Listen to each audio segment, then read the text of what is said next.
오늘도 예배 자리에 나오신 여러분들을 환영하고 축복합니다. 하나님의 놀라운 은혜가 우리의 삶 가운데 함께 하시기를 바랍니다. 최근에 유행하는 말 중에 이런 말이 있습니다. 혹시 당근이세요? 이런 말이 유행하고 있습니다.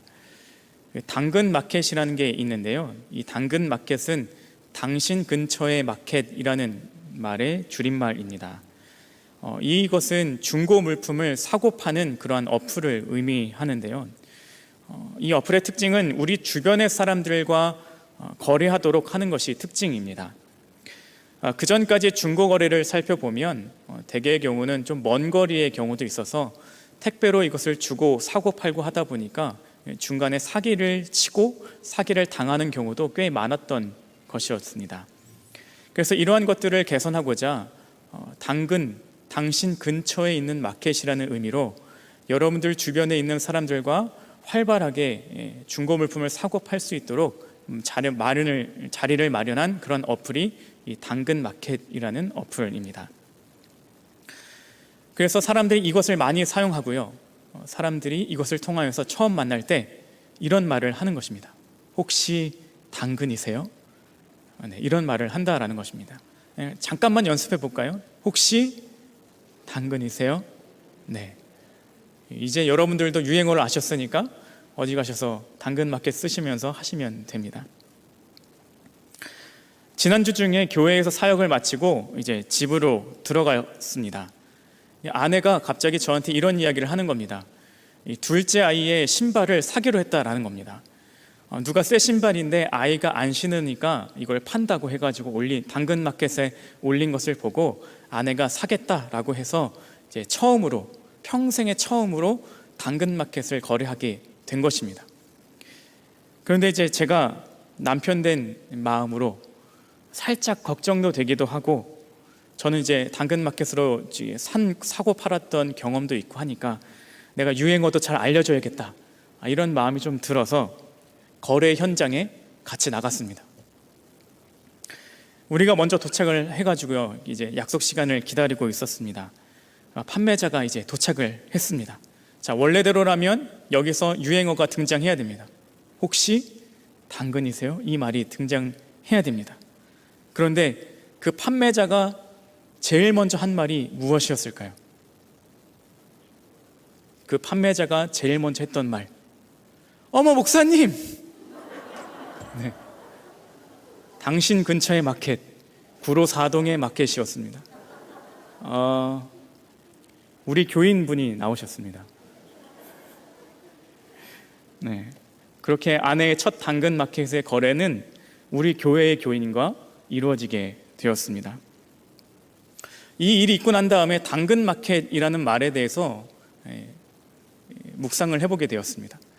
당근 마켓, 당근, 당신 근처에, 내 주변에 무엇이 있지? 라는 묵상까지 이어지게 되었습니다. 그래서 오늘 주보를 살짝 빨리 보시면 설교 제목이 당신 근처에 라고 되어 있습니다. 처음에는 설교 제목을 당근 마켓이라고 할까 하다가 그러면 아무도 못 알아들으실 것 같아서 당신 근처에 라는 제목으로 정했습니다. 자, 여러분들 근처에는 무엇이 있습니까? 여러분들 주변에 하나님의 놀라운 은혜와 놀라운 복이 넘치게 있으시기를 축복합니다. 오늘 말씀은 엘리사 선지자 시대의 이야기를 다루고 있습니다. 아람 왕이 군대를 이끌고 이스라엘을 이제 정복하기 위해서 들어왔습니다. 이스라엘을 공격하기 위해서 아람 왕이 여러 가지 계략들을 세웠습니다. 그런데 아무리 좋은 계략을 세워도 자꾸 번번이 실패하는 것입니다. 그런 일이 반복되자 아람 왕이 이렇게 된 것은 내부에 첩자가 있다라고 생각을 해서 신하들을 추궁하기 시작했습니다. 그 과정에서 한 이야기를 듣게 되는데 이런 이야기를 듣는 것입니다. 이스라엘에는 엘리사라는 사람이 있는데 그는 하나님께서 이러저러한 일들을 다 알려주시고 심지어는 아람 왕 당신의 침실에 사는 이야기까지도 다 듣고 있는 중에 있습니다 라고 하는 이야기를 듣게 됩니다.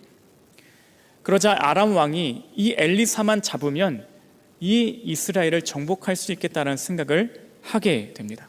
그리고 엘리사를 잡기 위해서 수많은 군사를 이 엘리사가 있는 곳으로 보내게 됩니다. 이것이 오늘 말씀의 기본적인 배경의 모습입니다. 자, 전쟁을 앞두고 전쟁 중인 상황 속에서 말씀에 나오는 사람들 근처에는 무엇이 있을까? 그것을 이제 보게 되었습니다. 또 내 주변엔 무엇이 있을까? 이런 질문들을 가지고 말씀을 묵상하는데 제 눈에 들어오는 이 성경 인물들 주변에 있는 첫 번째 것이 무엇이었냐면 감정이라는 것이었습니다. 우리가 흔히 느끼는 감정, 그 감정이죠. 11절 말씀을 보면 아람 왕에 대해서 이렇게 말씀을 적혀 있습니다. 이러므로 아람 왕의 마음이 어떡하다고요? 불안하여 라고 적혀 있습니다. 자, 이 구절에서 알게 되는 아람 왕의 감정은 무엇입니까? 불안함입니다. 이 전쟁을 자신이 일으켰을 때 생각을 해보면 아람 왕은 내가 이스라엘을 정복할 수 있다라고 하는 자신감, 확신, 내가 저것들은 정복할 수 있어라고 하는 업신여김까지 그런 뭔가 확신에 가득 차서 이제 이 전쟁을 일으켰을 것입니다. 그런데 시간이 지날수록 엘리사를 통한 이스라엘에게 당하는 일들이 생기고 자신의 계획들이 실패하는 것입니다. 그러자 이 아람 왕 주변에 무엇이 생겼냐면 불안함이 생기기 시작한 것입니다. 이 영어 성경을 보게 되면 이 부분을 격분했다라는 뜻을 가진 단어를 쓰고 있습니다. 그러니까 불안하고 짜증나고 흔히 말하는 열불나는 상태가 되었다라는 것입니다. 이게 아람 왕의 상태예요.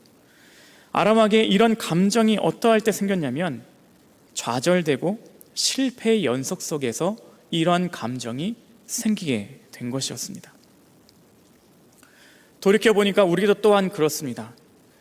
어떤 일을 할 때 희망차게 시작을 했더라도 일이 안 풀리고 실패를 거듭 경험하게 되는 일들을 반복되게 경험하게 되면 자꾸만 불안해지는 것입니다. 격분하게 되고 화가 차오르고 짜증이 나는 감정들이 우리 안에 생기게 되는 것을 볼 수 있습니다. 계속해서 사업이 실패하고 손대는 족족 사업이 망하는 사람들이 있습니다. 그 사람들이 느끼는 감정이 이 아람 왕이 느끼는 감정과 똑같다는 것이죠. 화가 있는 것입니다. 왜 세상은 날 이렇게 힘들게 하는가? 왜 이렇게 세상은 나에게만 잔인한가? 여기서 더 나아가 어떤 사람은 하나님께서는 나를 왜 이렇게 화나시게 합니까? 하나님 계시기는 한 것입니까? 하나님 나를 사랑한다면서 나를 이렇게까지 좌절 속으로 실패 속으로 늘 몰아넣을 수 있는 것입니까?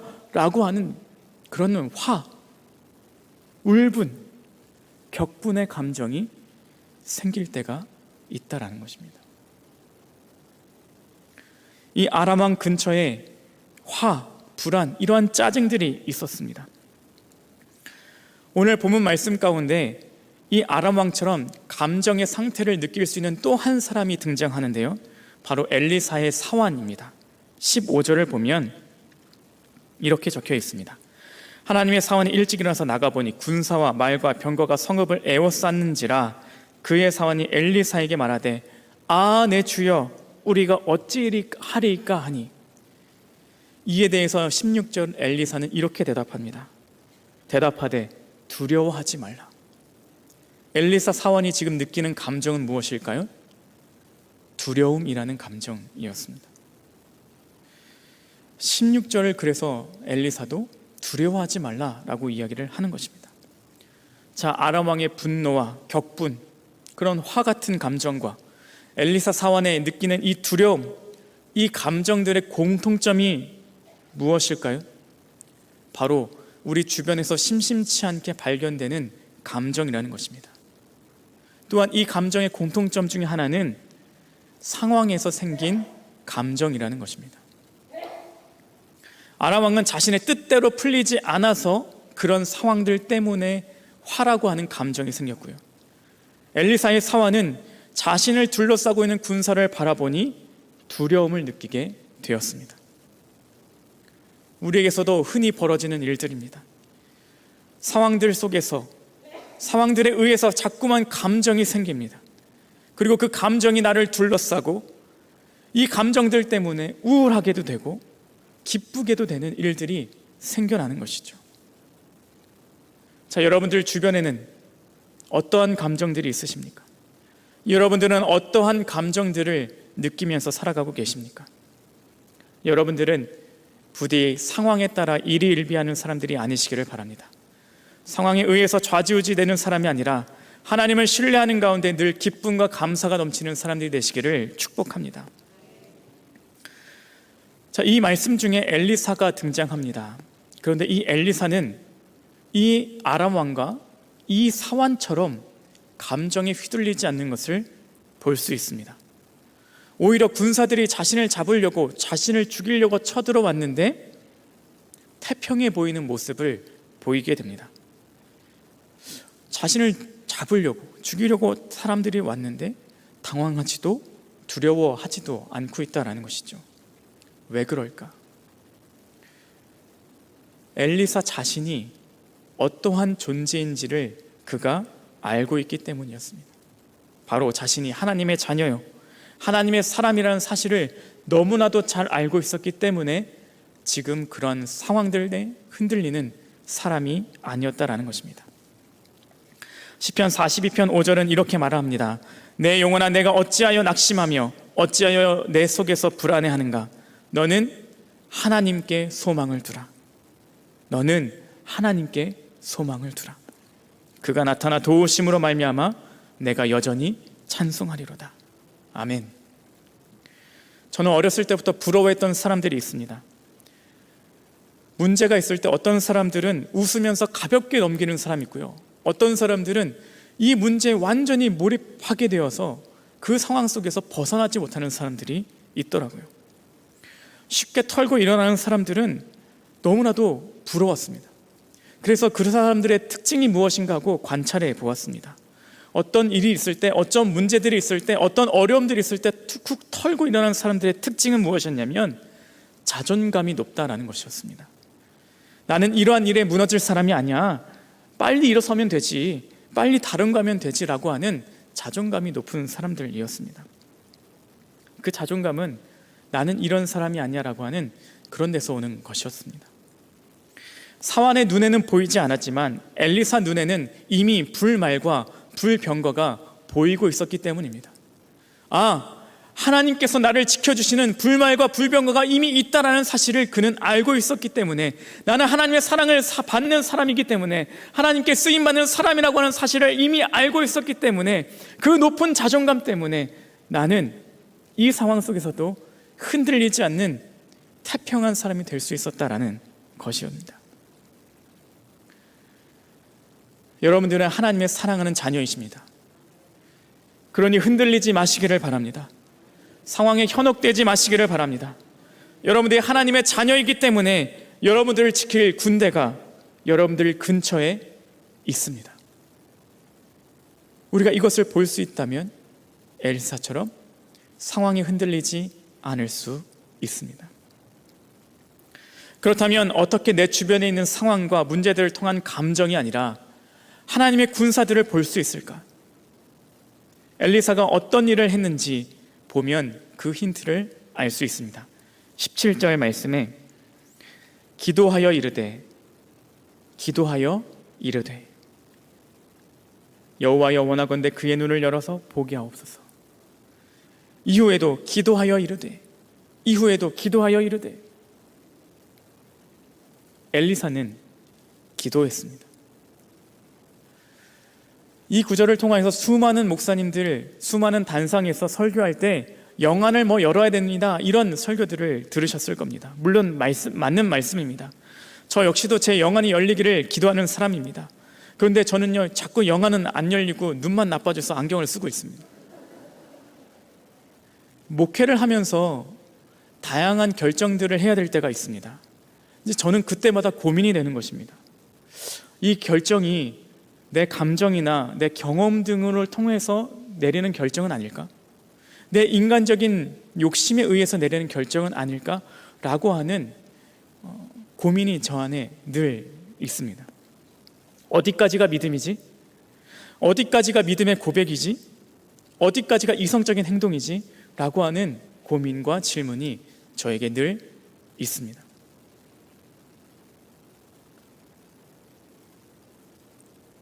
그런데 그 가운데 엘리사의 모습을 바라보면서 우리가 깨달아야 되는 것이 있다면 그는 기도했다라는 것입니다.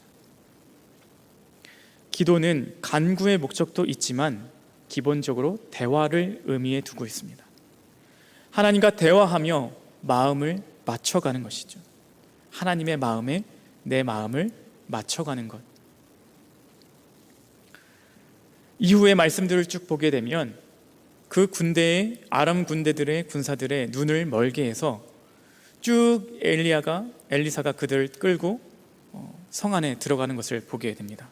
그래서 이스라엘 왕이 묻습니다. 얘네들 다 죽일까요? 그랬더니 엘리사는 그들을 죽이지 말고 오히려 먹을 것을 잘 먹여서 돌려보내주자고 이야기를 합니다. 다 죽일 수 있는데 그러지 않고 음식을 베풀고 그들을 살려서 보내주었다라는 것입니다. 인간의 시각으로는, 인간의 마음으로는 헤아릴 수 없고 할 수 없는 일입니다. 지금 당장 나를 죽이기 위해서 쳐들어온 사람들, 지금 나를 공격하는 그 사람들을 어찌 보면 용서하고 품고 그들을 회복시켜 준 것이었습니다. 말이 되지 않아요. 인간의 방법으로는 말이 되지 않습니다. 그렇기 때문에 엘리사가 지금 행한 모습, 엘리사가 알려주고 있는 모습은 오히려 기도하며 주님의 시각을 갖는 사람으로 살았다는 것을 보여주는 증거가 되는 것입니다. 주님의 시각을 갖는다는 것 자체가 사실은 말이 되지 않습니다. 우리 한낱 아무것도 보잘것없는 인간이 어떻게 주님의 시각을 갖겠습니까? 주님의 마음을 가질 수 있겠습니까? 그러나 그것은 전적인 은혜요, 전적인 십자가의 그 사랑을 바라보면서 우리가 빚진 자의 심정으로 조금이나마 갚아가는 가운데 있는 것이죠. 예수 그리스도의 십자가 사건도 인간적인 눈으로 바라보면, 믿음으로 바라보지 못하면 정말 이해 안 되는 일 아니겠습니까? 제가 설교를 준비하면서 이런 글을 보았습니다. 사람들은 누구나 어떤 문제를 당하면 그 결과를 예측하기 마련입니다. 이는 성도들 역시도 마찬가지입니다. 그러나 세상 사람들과 성도는 문제에 대한 결과를 예측함에 있어서 차이점이 있어야만 합니다. 그것이 무엇입니까? 바로 믿음입니다.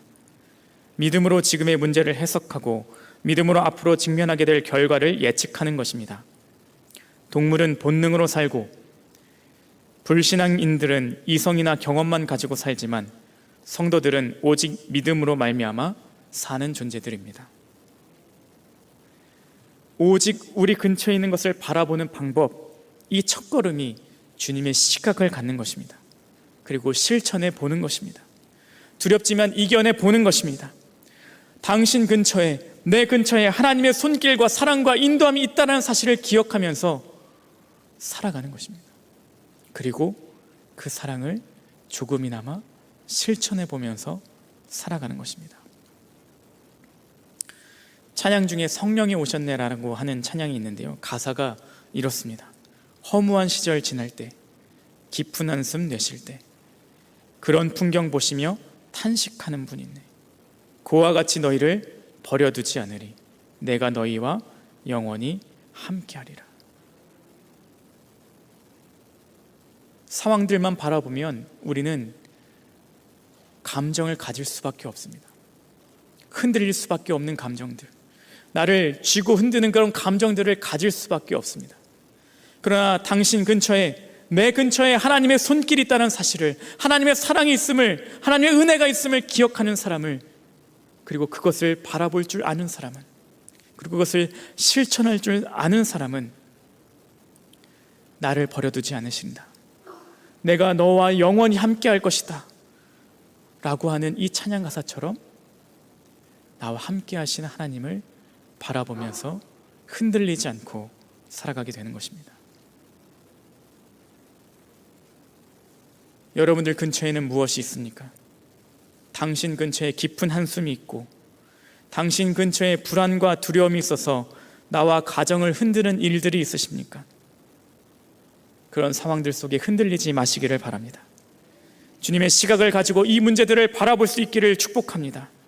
그렇다면 오히려 그 문제들이 크게 보이는 것이 아니라 여러분들 주변에 함께 하시는 하나님의 사랑, 하나님의 은혜, 하나님의 군사요, 불말과 불병거가 보일 줄로 믿습니다.